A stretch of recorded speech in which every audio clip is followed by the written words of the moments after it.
Hi guys, good morning. Bilang OFW, ito ang pinakaunang gawin ko sa umaga, ang initin ng paksiw. Ayan. Pagkatapos ay magsaing para sa aking babaunin mamaya. At hindi makalimutan ang mag-init ng tubig para sa kape.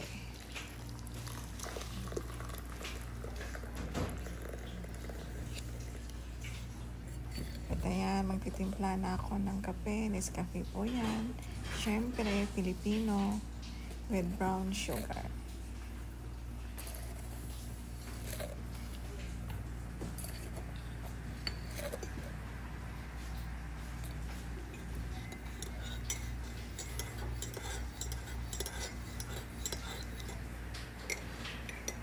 Ayan, itsura natin pag wala pa tayong liko, guys. Kapi-kapi muna bago pumasok sa trabaho.